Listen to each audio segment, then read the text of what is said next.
UFC lightweight contender, Oh, Matt Jesus The Christ. Steamrolla Frevola.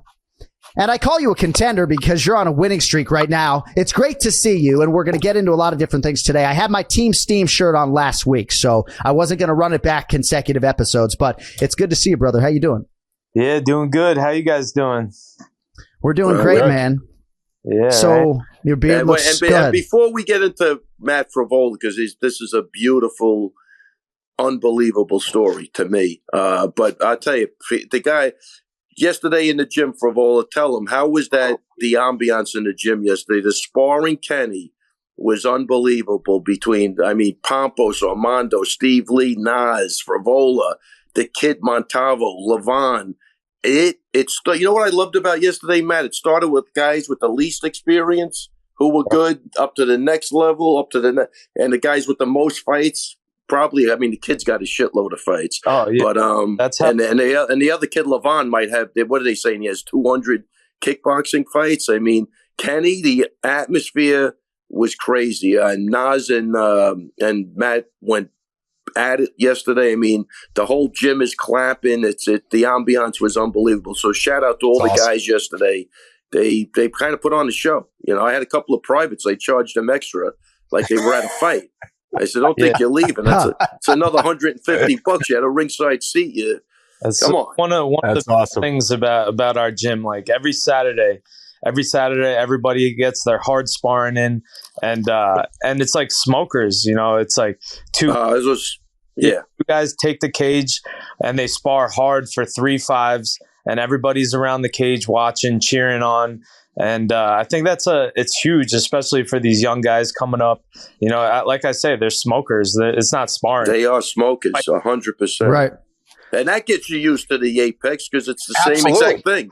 Kenny, it's the same thing. Yeah. And it's a different type of pressure, too, in a way, right? Because you got both people, everyone's cheering for each other. You're going against a competitive teammate, and it's awesome. It was I miss beautiful. those days. Yesterday, the ambiance, I tell you, as a coach, that's why I say you guys are asking me, do I still have the passion? Yeah, for days like that, I walked into that gym a little groggy. By the end of those sparring sessions, I didn't even know what to do. I just started lifting weights. I went nuts. Yeah, fires you up. Yeah. All right, well, it's good to have UFC lightweight Matt Frevola with us. How'd my guy Steve Lee do, by the way? Was he getting tuned up or was he tuning others up? Steve had a good day yesterday. Good. That's my guy right there. But Frevola doesn't have a fucking scratch on him. Mouth, but it was looking good. Yeah. Frevola looking fresh as a daisy. So, do you, by the way, know right now who is the number 15 ranked lightweight in the world, Matt? You probably don't know who that is, do you? No, I don't know right now. Well, because I guess I'm just curious, are you number 25 in the world? There are probably 70 UFC lightweights, right? So I don't want to discredit you by saying you're 25 or 35. Grant Dawson is the number 15 ranked lightweight in the world right now. Do you have any idea where you fall? Probably not. I just know I'm somewhere in the 30s, but all I have to do is look over to this guy and he tells me where I'm at. Hey, 32, baby, and on the rise. Big Sal. I'm 32 and on the rise. If you don't know, that is the great Sal, the bulldozer Frevola. Goddamn right. So we all always love having you on the program. But today specifically, we did want to just talk to you because the story crossed over a lot of our respective wakes on social media. Your wife, Billy, has donated her kidney or is in the process of doing that to an immediate family member. So what can you tell us about all of that, how it came together, and how everybody's doing, now and looking forward? Yeah, my wife, Billy, she donated her kidney to save her father's life, which was, it's really amazing. And it kind of opened my eyes to organ donation and how much that helps, people around the world. And she's doing well. And Joe Sinelli, her father, is doing well.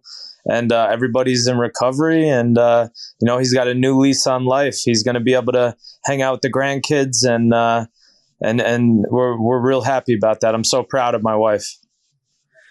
As you should be. Yeah. That's absolutely incredible. And I'm glad, I didn't know the timeline, but I'm glad that they are out the other side right now. So how long ago did he get sick, and when did you guys sort of start the process of finding out who could be a potential match and your wife's ultimate willingness to go through with all that? Yeah, he's been on dialysis for a long time now, having to go to the hospital and do all that, and not being able to eat healthy foods and all that. And yeah, she got tested, and she was a match, and she was completely willing and selfless, and we finally got the surgery done, and now they're both on the recovery, and it's all good. Dude, that's just absolutely incredible. And it's so heartening for a lot of us to hear this, and talking about just the overall familial willingness for you and for Billy. It's an incredible story. I have to ask, and maybe somebody in this room knows this. I mean, Kenny was born into a medical family. Can you compete in mixed martial arts? You can compete in mixed martial arts with one kidney, right? Like, I mean, obviously for you to donate a kidney in the prime of your MMA career as a professional athlete would have been challenging, but I'd imagine you can fight with one kidney, right, Ken Flo? I think so. I'm not sure. I really don't know on that. What's the recovery like, Matt, for her now after getting a kidney removed? Yeah, she's super sore. Like kind of sitting up is tough. I gotta kind of help her sit up, but she's back to walking around, and she has like Jesus Christ, too much. Like the incision isn't even that big. It's not too much, but she's definitely sore right now. It's like been like 5 days since the surgery, so I think the next couple days are gonna be the toughest. But she's strong. She's strong, stronger than I think even she knows, and she's really proven it to everybody now, and it's amazing to watch, and she's got her little bell whenever she rings her bell. Yeah. Steamrolla comes running. So yeah. Well, I know awesome. You guys have a really special bond, and it's only going to bring everybody even closer. So you have our ultimate respect as far as all of that is concerned. As far as your own timeline is concerned, Maddie, I know that there are rumors of a UFC event maybe in Brooklyn in April, and as you know, we've talked to you about this with you before. They seem to like preserve you and your style for these numbered cards. So I'd imagine you're sort of staying in the matchmaker's ears, but what can you tell us about 2023 in the first and second quarter and when we might see it? Yeah, I've been training for that April 8th card. The rumor was Brooklyn, Barclays Center. I'd love to come back to New York and put on a great show, at the Barclays Center. And, we've been talking, I told them pretty much anybody April 8th. But also another opening just happened on that March card. March 18th, I know Chris Duncan just lost his opponent, so I threw my name in the hat for that fight.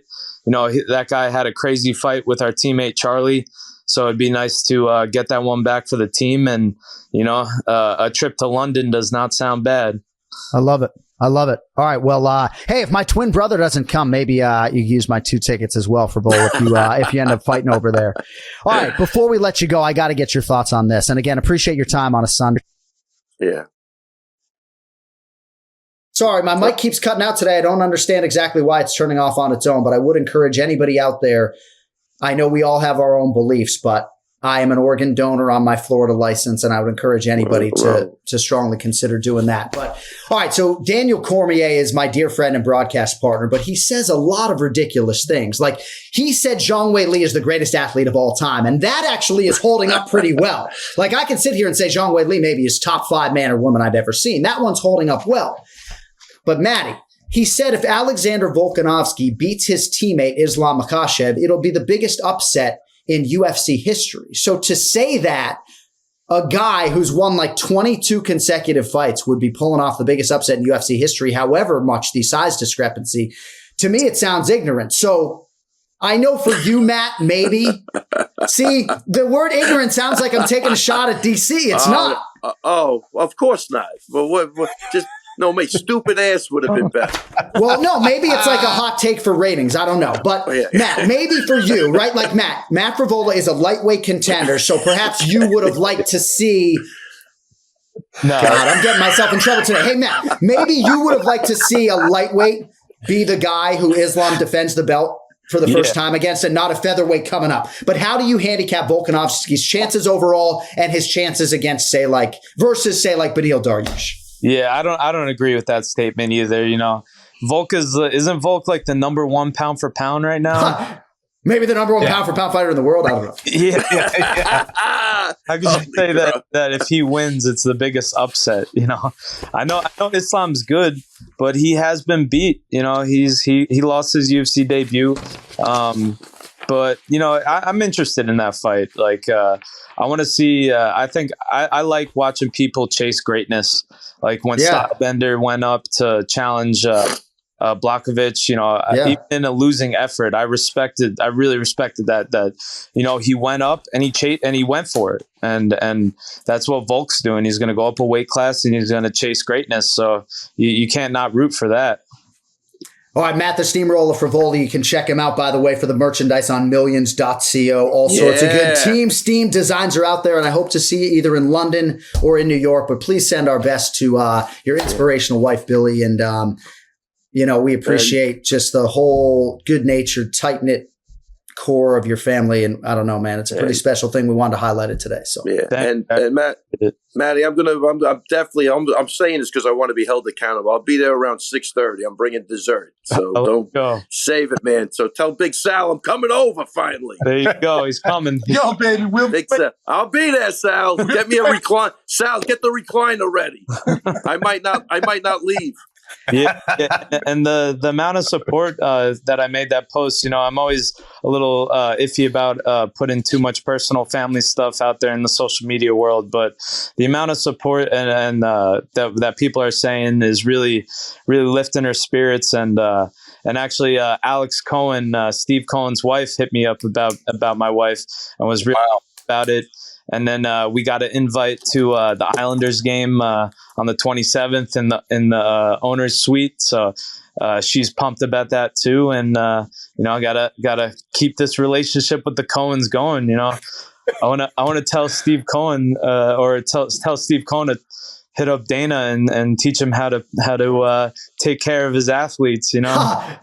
Hey, you deserve it all. And I got to say, man, and I'm not telling you anything you don't know, but it's hard to get embedded in the New York market with those sports teams, even as a UFC fighter, right? Like Uriah Faber's the king of Sacramento, Ken Flo being a pro fighter in Boston, like no one gave a shit in his prime. Like they did, with respect, right? But it's like the Patriots and the Red Sox and the Celtics and the Bruins. Obviously, when he went to TD Garden, it was a big deal. But no, I give you credit for carving out space with New York sports teams. And, please send our best to Billy and Sal and the whole clan, and we'll see you soon, brother. I will. Do we, Coach? We got to tell him about my letter that I wrote to Dana White. That I'm definitely not the time or place. Let's save it. Hey, Matt, you're always welcome on the podcast. So John's already insulted enough people today. I say we leave it at that. He took down DC and Kenny in one swoop. Oh my God!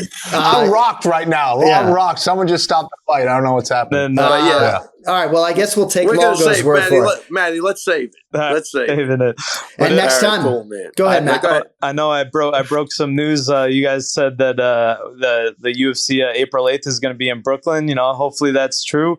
But I got a little another thing. Billy Q's got a big fight coming. Wow! Big fight. Wow! Oh. Are you breaking that we could hear? All I could say is keep an eye out for Billy Q fight news coming soon. It's a big fight in April. Great. Wow. I love it. That's exciting.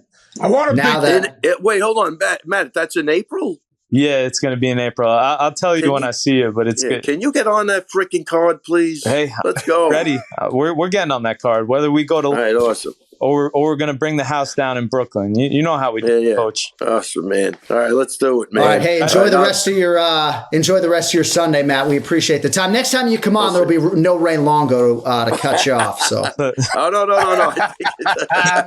All right, guys. Nice talking to you. Thank you, buddy. Ray Longo. Matt Frevola. Keep everybody in suspense. Well, John, you're on a roll today. Oh, Matty's back. I'm back. Wait, Big Sal had something to say? Yeah, we're not going to cut you off, Sal. Take the day off. Let me know. I'll come in and I'll do a little fun. All right. Yeah. Sounds good. Thank you very much. The Frevola clan joining us here on the Anik and Florian podcast.